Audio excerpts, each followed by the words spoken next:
こんにちは。チベットテレビのテスモです。チベット This Week では、チベットやダライラマ法王、そして中央チベット政権に関する1週間のニュースをお送りします。それではまずヘッドラインを見ていきましょう。ダライラマ法王はカムガルルク、ダルマカラ大学を開校され、開校式に出席されました。欧州仏教連合会は中国政府に対し、チベット仏教問題への干渉を停止するよう求めました。チベット亡命議会のドルマツリンティカン副議長は、ゼロポイント社の最高経営責任者ラファル・ルホジンスキ氏と会談しました。インド外交特派員協会の代表団はチベット亡命議会を訪問し、ドルマツリンティカン副議長と会談しました。ダライラマ法王はスイスチベット友好協会の40周年を祝福され、文書を贈られました。ラシュトラヤ・スワヤム・セバックサンガー代表団はチベット亡命議会を訪問し、中央チベット政権について説明を受けました。日本の NGO 団体希望の炎の代表とメンバーは台湾のチベット事務所を訪問しました。初となる第1回非宗教チベット仏教学者会議がネパールで開催されました。中央チベット政権情報国際関係省の人権デスクは、チベット博物館とともに西ベンガルとシッキムの大学で講演ツアーと展示を終えました。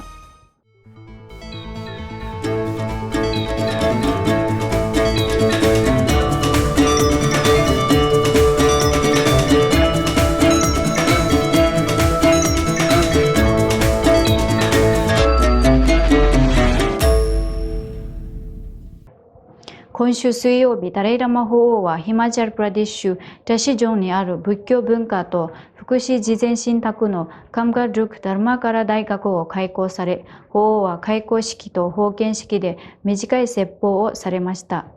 総員の長であるカムトゥリンポチェは法王にマンダラを捧げ、初代カムトゥリンポチェによって創設され、チベットのデレゲートをカムの他の地域に支部を持つカンバガル総員の背景について語りました。リンポチェは偉大なダレイラマ5世とその後のダレイラマたちはカムトゥリンポチェの先達と深い精神的なつながりを持っていたと語りました。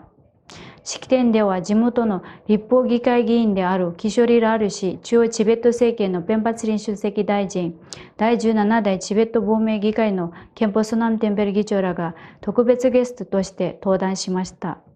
法王は演説の中でチベット仏教の伝統は中国共産党によって制限されてきたが、チベット人の強い信仰のおかげで繁栄していると述べられました。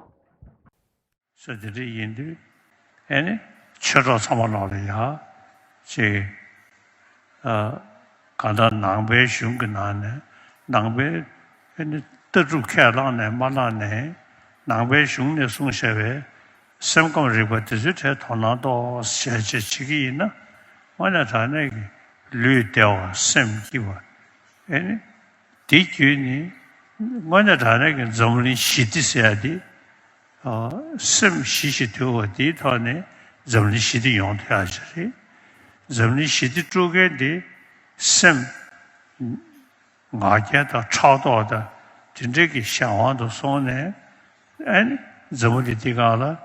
chigi zamli makshin tangu makshin iwa an tana be makshin sunbe chaji chani dujin chancha soya li ya tona cha de aro dinze chigi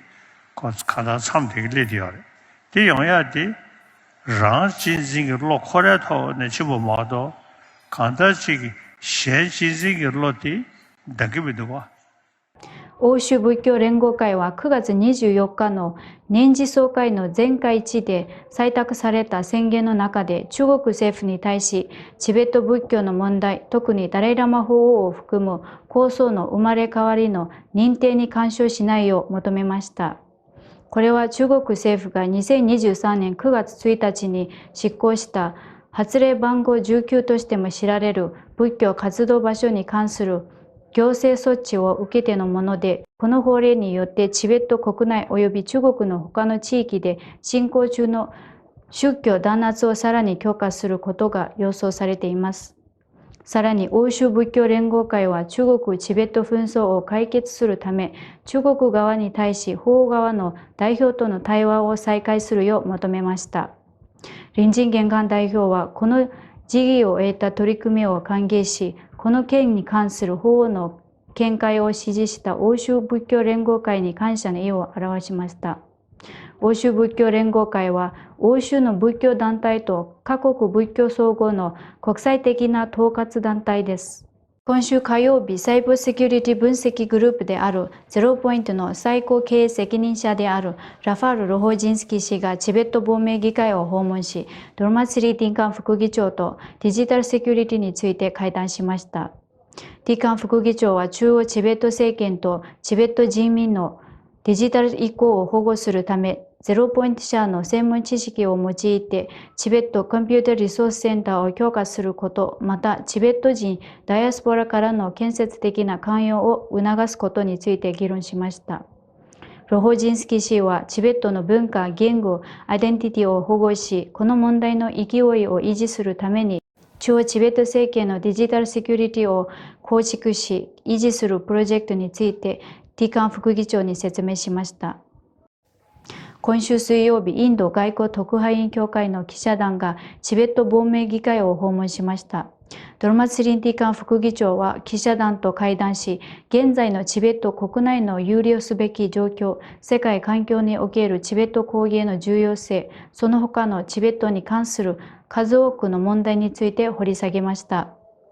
副議長はメディアがチベットの問題をもっと報道する必要性について話し、ダライラマ法王の指導のもと、真の自治を求めるチベットの非暴力的なアプローチを世界が認める必要があると強調しました。代表団はザ・ヒンドゥー紙外交編集長のスワシニ・ハイダ氏、ABP ライブの外交防衛編集担当でニュース編集者であるナヤニマバス氏、ユニの特派員サチン・ブダ・ウリア氏で構成されました。訪問の主な目的はチベット問題、中央チベット政権、その活動、チベットの現在に関する様々な側面について全体的な理解をすることであり、この訪問プログラムはインドチベット連絡事務所の調整が企画し、代表団には事務所のコーディネーターであるトゥプテン・リンジン氏とスタッフのチュニ・ツリン氏が同行しました。ダライラマ法王は9月23日にスイス・チューリヒで開催されたスイス・チベット友好協会の40周年記念式典にあたり、協会の役員に挨拶を送られました。チベット事務所のテンジン・チュエサン氏は式典の中で法王からのメッセージの文章をトーマス・ブクリ会長に手渡しました。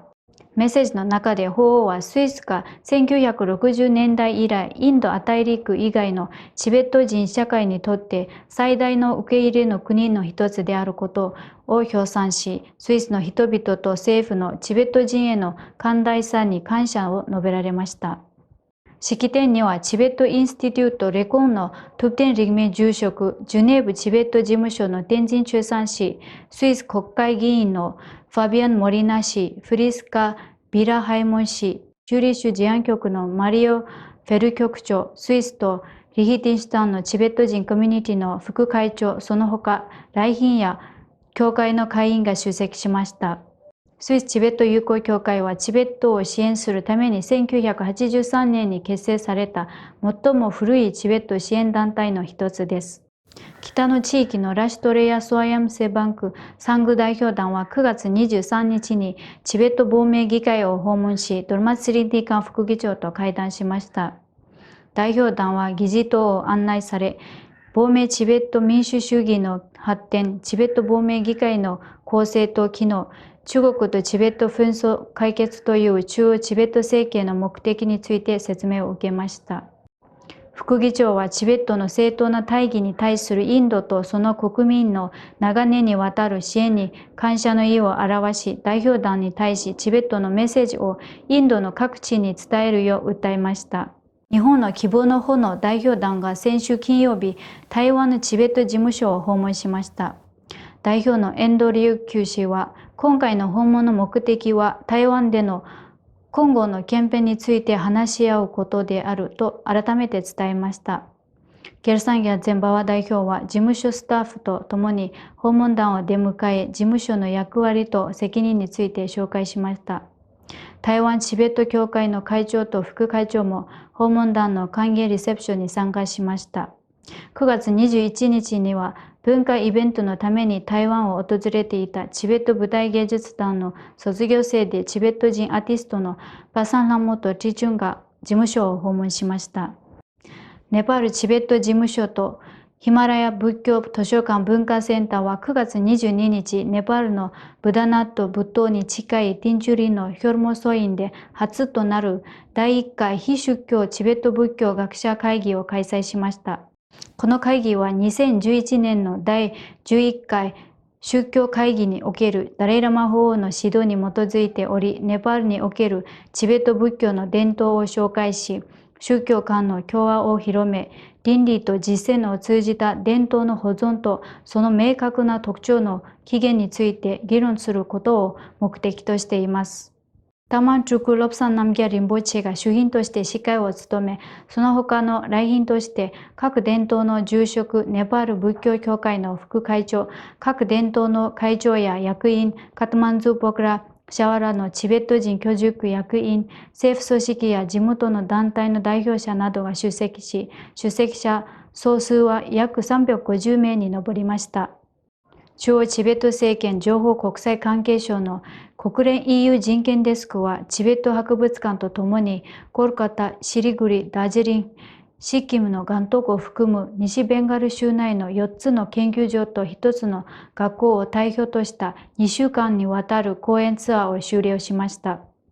講演ツアー中、情報国際関係省のスタッフは、チベットにおける現在の人権状況や中国・チベット紛争を解決することが、なぜインドやその他の国々にとって重要なのかを議論しました。さらに2人の講演者は、インドの大学生に対し、チベットにおける中国の嘆かわしい人権侵害の状況の記録について、本や記事で反対の声を上げ、人々にチベットについて、強く関心を持ってもらうために雑誌に掲載するよう呼びかけました。チベット博物館のスタッフはインドとチベットの長年にわたる関係や過去から現在に至るまで両国の間に存在する強い絆について展示を行いました。情報国際関係省の講演ツアーは約450名の学生と教職員を対象に行われ、大きな反響を呼びかけました。これで今週のニュースは以上です。チベットテレビをご覧いただきありがとうございます。